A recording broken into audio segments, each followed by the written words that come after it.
अब भगवान को देखने, भगवान को पाने के यही 3 रास्ते हैं, कर्मयोग, ज्ञान योग और भक्ति योग।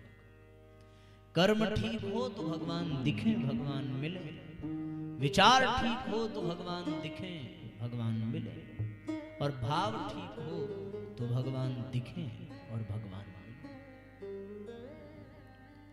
कर्म भी विकृत हो चले, कर्म सत्कर्म बनते पर कुकर्म बनते चले गए।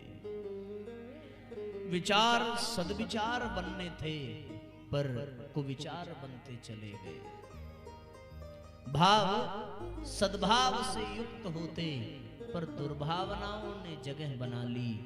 और भगवान पास होते हुए भी न कभी दिख पाए न कभी मिल पाए। भला कौन है जो भगवान से नहीं मिलना चाहता? क्यों? क्योंकि भगवान बहुत अच्छे लगते हैं सबको।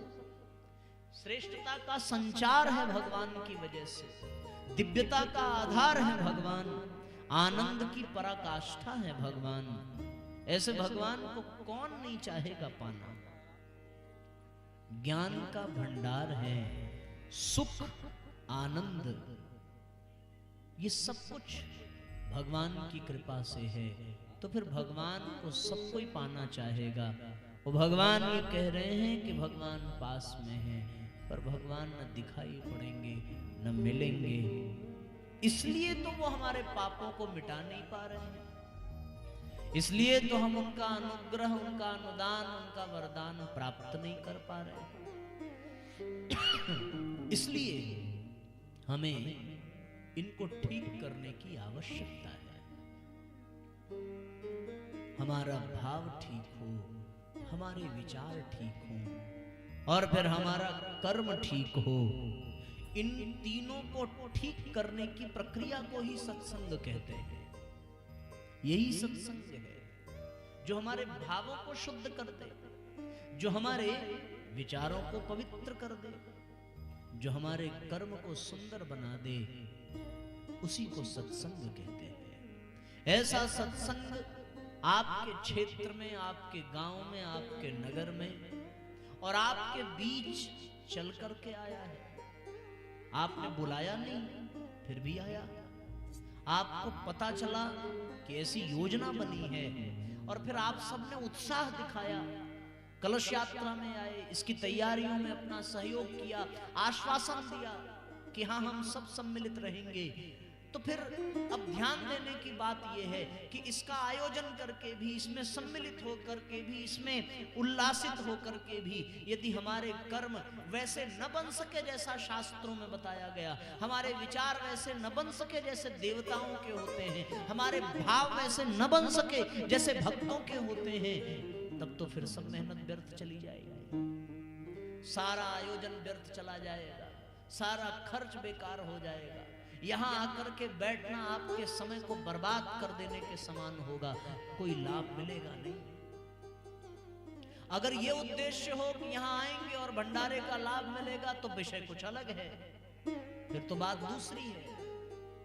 आए बहुत पर बचे केवल वही जिनको ठीक करने की तलब है कि हाँ कुछ तो ठीक हो जाए, कुछ कर्म ठीक हो जाए, कुछ विचार शुद्ध हो जाए, कुछ भाव पवित्र हो जाए। ये बहुत आवश्यक है। और यदि ये न हो सका तो फिर सब पर पानी फिर जाएगा। ऐसा कोई चाहेगा क्या? कोई नहीं चाहेगा। हम चाहेंगे कि इतना बड़ा आयोजन और वो बेकार सिद्ध हो जाए। तो इसके लिए कुछ अनुशासन जीवन में धारण करने पड़ेंगे, कुछ बात माननी पड़ेगी। और बात हमारी नहीं माननी है, जिस कथा को हम सुनने जा रहे हैं उस कथा की बात आपको माननी है। बात एक ही माननी है जो इस श्लोक में हमने सुना, हमने पढ़ा है। केवल एक बात मान लें तो बात बन जाएगी, और बात यह है कि वो ईश्वर सच्चित आनंद है। बस यही मान लो। सुन लिया तो मानना नहीं हो गया, सुनने में और मानने में अंतर है। हमने सुना तो जान लिया, पर मानेंगे तब बात बनेगी। जानने और मानने में फर्क है। हमें पता चल गया भगवान अंतर्यामी है, पर हमने माना नहीं और चोरी चोरी पाप करते रहे, तो ये मानना कहा जाएगा क्या? हमने आज कथा में हम सुन करके तो गए कि भगवान सच्चित आनंद है, पर हमने माना नहीं और भगवान को छोड़ करके हम कहीं और आनंद की तलाश में चल पड़े, तो ये मानना होगा क्या? नहीं होगा।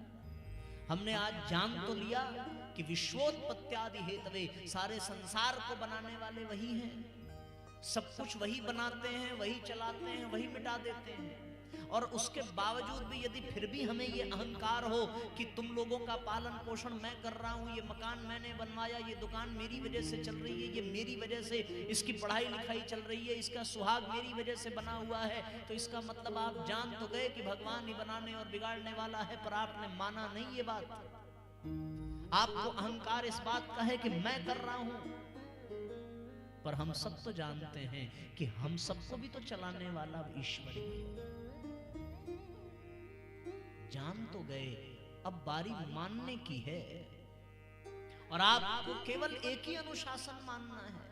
परम पूज्य गुरुदेव ने 18 सत्संकल्प सूत्र दिए, जिसको 21वीं सदी का नवयुग का संविधान कहा, और उसमें सबसे पहला सूत्र दिया कि हमें हमेशा यह ध्यान रखना चाहिए कि ईश्वर हमें देख रहा है। हमेशा ईश्वर सर्वव्यापी है, ईश्वर न्यायकारी है, बस यही मानना है, जानना नहीं है। मैं स्पष्ट कर देता हूं, क्योंकि ऐसा कौन है जो नहीं जानता कि ईश्वर सर्वव्यापी है। मानने की आवश्यकता है। वो सर्वव्यापी न होता तो फिर हमको आपको नहीं पता सूर्य कहां से उग रहा है, कहां अस्त हो रहा है। हम आप नहीं जानते कि चंद्रमा कब उगेगा, कब अस्त होगा। हम आप नहीं जानते कि धरती को कौन डुला रहा है। हम आप नहीं जानते कि आसमान में दिखने वाले तारों को किसने लटका करके रखा है। हम आप नहीं जानते कि ये अन्न, ये जल, ये कहां से धरती दे रही है। हमने आपने नहीं देखा कि फूलों पुष्पों में रंग तो आ गए, पर सुगंध कहां से आई। सुगंध तो आ गए, पर रंग कहां से आया। हमने आपने नहीं देखा कि बीज कैसे वृक्ष बन गया। हमने आपने नहीं देखा कि ये शरीर किस श्वास की वजह से चल रहा है। अनुभव करोगे तो पता चलेगा, कारण केवल एक है, वो ईश्वर है। ये जानते हैं, पर अब बारी मानने की है। देरी मानने में हो रही है। हम जान तो गए,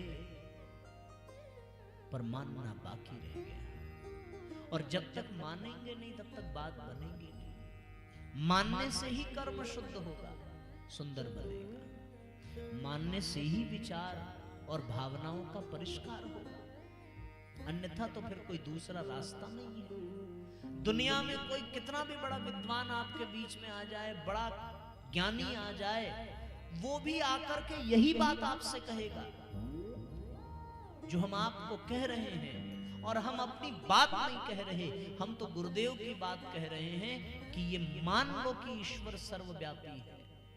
अब तक जानते रहे, अब मान भी लीजिए। ये मान लीजिए कि ईश्वर न्यायकारी है। इससे होगा क्या?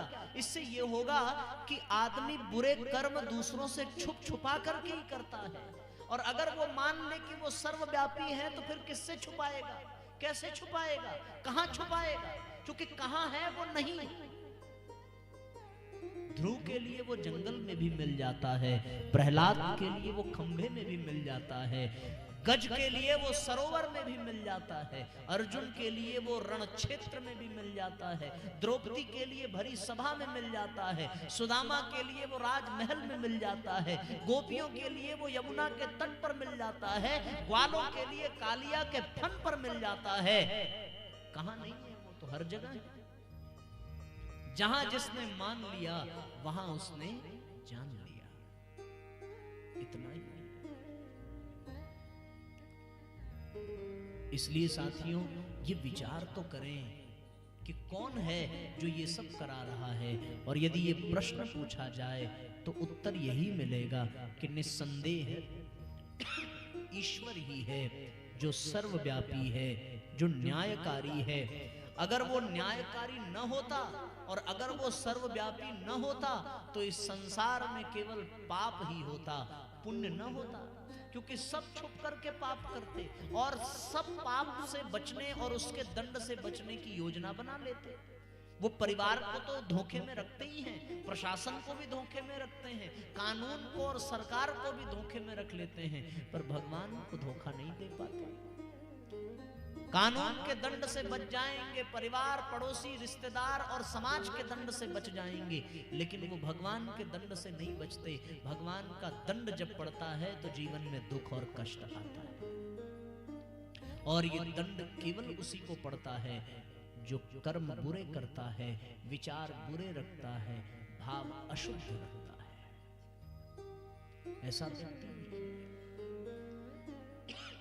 इसलिए साथियों, हम सब आज इसी बिंदु पर विचार करें।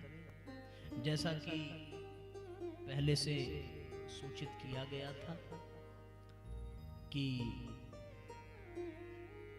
प्रतिदिन कथा का जो समय होगा वो 12 से कई बजे तक, 4 बजे तक होगा। कलश यात्रा के कारण शुभारंभ करने के लिए और एक स्वर्णिम सूत्र जिसके आधार पर हम आने वाले दिनों में इस विषय का अभ्यास कर सकें, ये बताना आवश्यक था।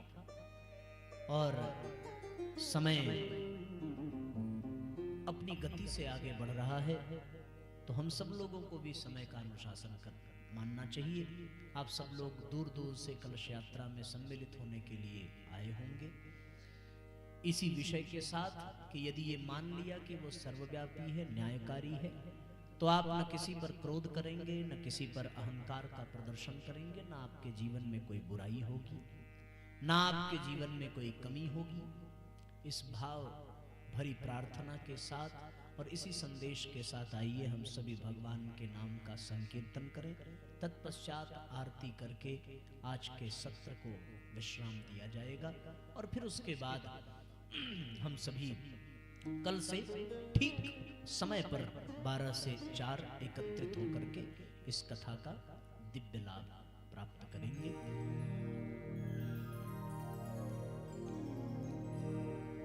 श्रीमन नारायण नारायण नारायण, श्रीमन नारायण नारायण नारायण, श्रीमन नारायण नारायण नारायण, श्रीमन नारायण नारायण नारायण, लक्ष्मी नारायण नारायण नारायण, लक्ष्मी नारायण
सब खड़े हो जाइए, एक साथ तालियां बजाइए।